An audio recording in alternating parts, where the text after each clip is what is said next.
Paulo, deixa eu te fazer uma pergunta. Com relação à questão do tabelamento e como isso interfere na competitividade do setor no longo prazo, isso aí eu acho que é uma coisa que todo mundo percebe isso na pele que realmente produz leite, né? Mas você falou uma coisa que a gente prega muito aqui, eu acho que era bacana escutar de você também qual que é a sua opinião, que é com relação à organização de cadeia. Então, quando a gente fala que as outras cadeias foram organizadas e o leite atrasou para poder fazer essa mesma transformação, o que, além de tabelamento, teve mais algum outro motivo que levou a isso? Ou também é porque realmente é uma cadeia mais atrasada do que as outras?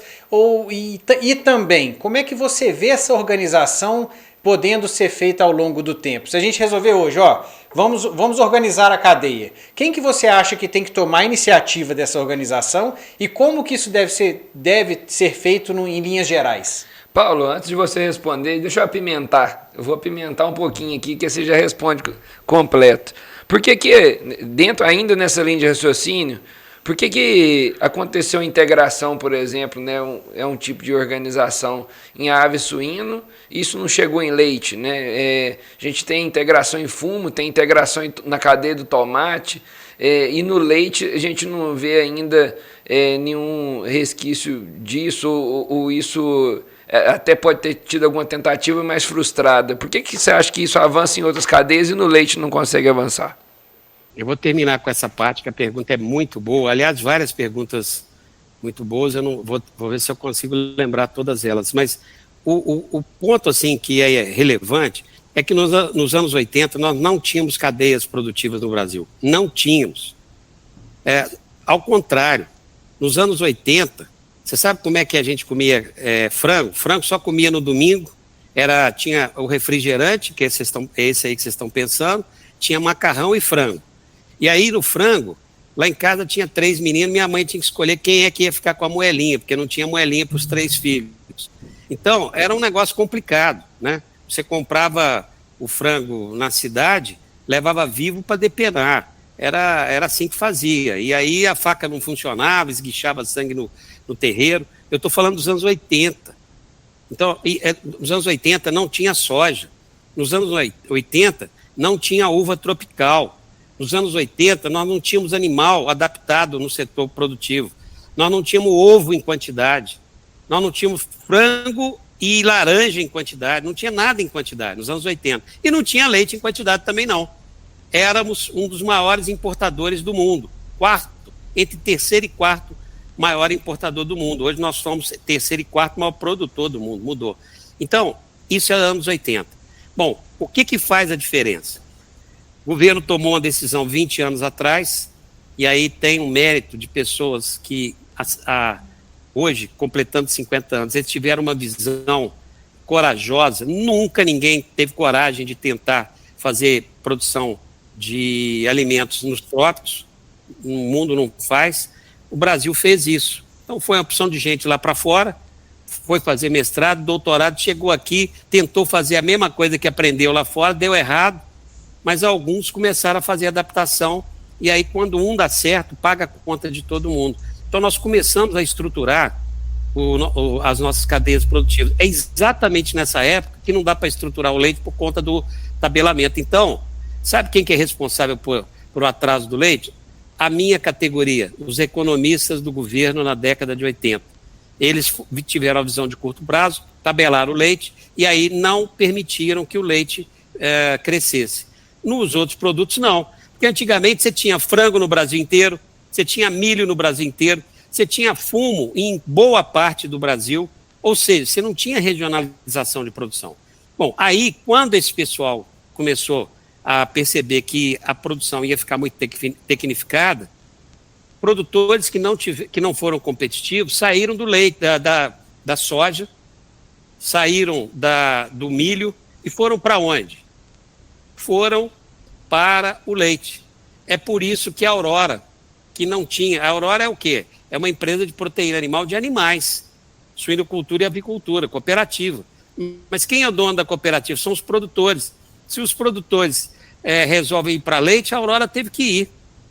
A marca Frimeza que também está lá no Oeste, a Aurora está em Santa Catarina, Oeste, e a Frimeza está lá no Paraná, mesma coisa, cooperativa, ela teve que entrar no leite, teve que entrar porque os donos quiseram.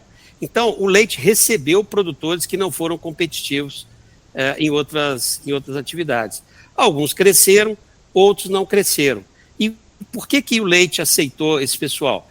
Porque é uma atividade que não tem barreira à entrada. Assim, se você tiver uma vaca, inclusive estatisticamente você é produtor. Bom, agora, por que não teve integração?